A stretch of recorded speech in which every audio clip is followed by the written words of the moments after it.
Hello, my name is Jared Bailey. I am conducting my subject matter expert interview for Western Carolina's ENT 610 Innovational Creation. I have my subject matter expert, Mr. Cliff Martin, and we'll get started with our interview. So, Mr. Cliff, first off, tell me a little bit about yourself, where you're from, and how'd you get started into this industry. Okay, Cliff Martin.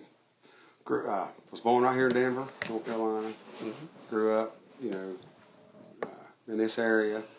As far as how I got started, when I got out of high school, I had no idea what I wanted to do.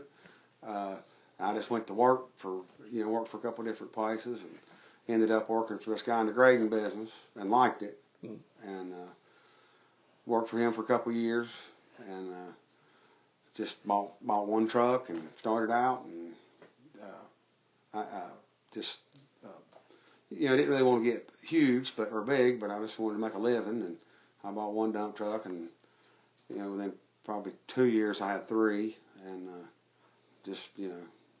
really didn't start out to do that. That's just what I done. That's the way it happened. I got you.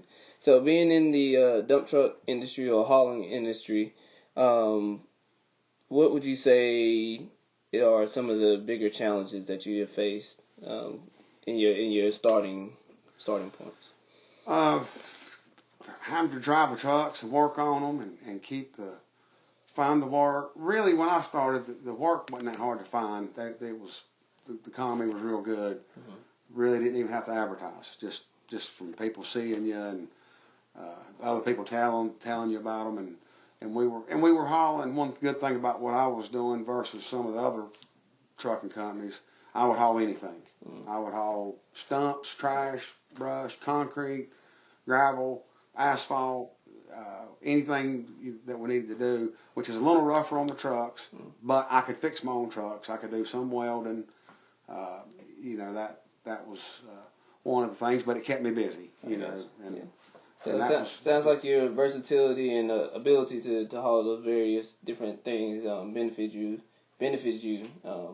in those times of struggle. So that was everything. Yeah, I got just being able, if one thing, if we didn't have rock to haul, we'd go haul for somebody cleaning off a lot or tearing up a driveway. I got you. We would haul whatever. I got you. Now you did mention back then that what you didn't have to struggle to advertise or promote your business. What is the biggest way that you found to advertise your company? Now, will it be more of signs on the side of your trucks or word of mouth? Really, the word of mouth. I did put some cards up at service stations and things like that, but we just, like I said, once we got started, people just called me, and I've been from this area and knowing the people, I knew a lot of people. And then we just really never had to advertise. I mean, there was always plenty of work, and and like I said, I didn't even put my names on the trucks for years. Oh yeah. And people just knew. We really didn't have to go far either. I mean, we stayed within 30 miles of this area. I mean, that was worked great. For me, it's what I wanted to do. Okay, that's great. About how many trucks do you have at this current state? I've got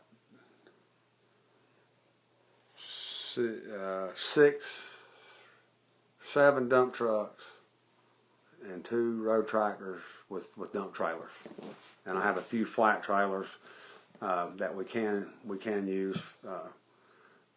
I hadn't used them in the last couple of years, but hadn't really needed to. If we need to haul some, I used to haul. I can haul like concrete precast forms that we've done some of, but and then I've got the smaller dump truck, and I've got a service truck, with all the tools and the cranes on it, and I've got a couple loaders. Really don't advertise no grading, but I've got a little track code and do small stuff for people when we have time. And the main reason I have the loaders is like if I need to load my own dirt, where I don't have to depend on if I need dirt, somebody needs 1 or 2 loads of dirt, I can load it myself without having to pay somebody else to load it. Right. So. I got you. All right. Now, me and you've had previous conversation about you having the ability to maintenance your own trucks or try to do some of the smaller things with your truck. Would you say that has been a true benefit you in your business? When I first started, if it wouldn't have been for that, I probably couldn't have done it. Wouldn't have made it. I wouldn't.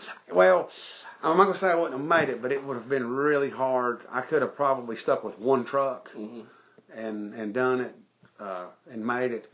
But when I started buying, 3 or 4 trucks, I couldn't afford new trucks, so I had to run older stuff, and you just basically have to be able to do certain things. You just can't pay. If it's a major breakdown, an engine, a clutch, a transmission, a rear end, you can send it out and get it done, but that's not something that happens a lot. The small stuff, just mostly maintenance, bumpers, mirrors, stuff that wears out, windows, just small stuff. If it wouldn't have been for that, if I had to pay somebody for every little thing, it would have been really tough. I'd have been better off to go buy one almost new truck and where you don't have to work on it as much. But then that would have been, I don't think I would have done as well as far as making money that way. I got you. Okay. Going back to you talking about the state of the economy, and different policies. How would you say the political changes affected your business? Working on state jobs and things. Well, it affected it a lot because mostly what I done, really 100% of what I done before 2007 was local around like home, just building houses, local houses, not really. I really never done a lot for like contract builders or big commercial work. Everything we done was for local contractors and things like that. In this area, or being around Lake Norman, it was just huge with building houses. I mean, I started hauling mortar sand, back in the 90s for a couple of the building supply companies around here, and that really picked it up. I didn't really have time to do a whole lot else. But then when 2007, when the gas went to $4 a gallon or fuel went to $4 a gallon, and all the home building stopped. It just completely stopped, and that's, we went from, having more than we could do to, I was trying to think in 2008, I probably had 8 or maybe 10 trucks tagged and running. I went from 8 to 3 trucks and just done the what we could do, and then I started looking for other work anywhere, trying to find stuff, and really it was 2010 before it really picked back up, and I could get bigger now, but I'm not. I'm where I want to be with what I can handle right now. I got you. The economy's good again, and we don't, I did change a little bit of what we do, but it's all coming back to trying to stay local again. I got you. All right. And again, I know me and you had previous conversation. The state regulations of state jobs having to be 45% minority.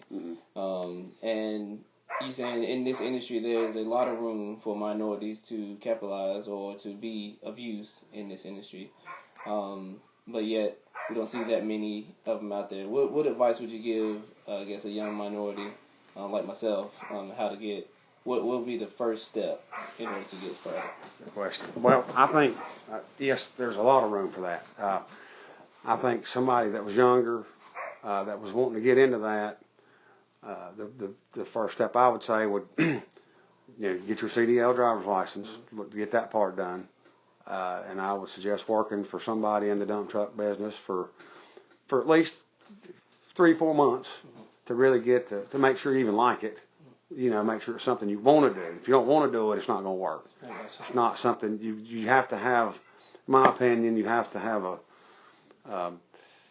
you got to kind of like your job. If it is a job. It can be hard work, but I like it. I like that kind of stuff. That's You know, I mean, I didn't really grow up with that, doing it, but it's something when I got out of high school, I tried and I liked. But you know, but if you can drive, if you drove for somebody and liked it, and you're going to learn the little things about trucks, what breaks, what has to be done daily, weekly, monthly, stuff like that. If you really want to pay attention to what's going on, you won't be doing all of it just driving it, but you can look and help, and most people, you know, you can see what's going on.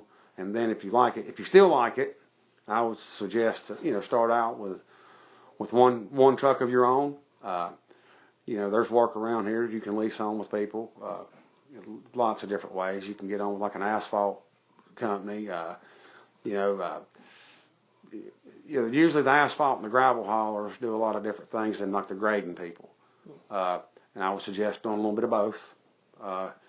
You can do both. It don't mix real good sometimes because of you have to have different beds and tailgates to do different things. But that's really not that big of a deal. But you know, I'd just suggest doing that. But then, you know, and if you like it, I think, you know, you could really, you know, go out and, you know, start bidding your own jobs, and I think you could run about as many trucks as you wanted to run. You know, the only thing about it, on other questions you asked me, you have to be able to manage your money very well. As long as you do that, because there can be some very expensive breakdowns that you don't count on.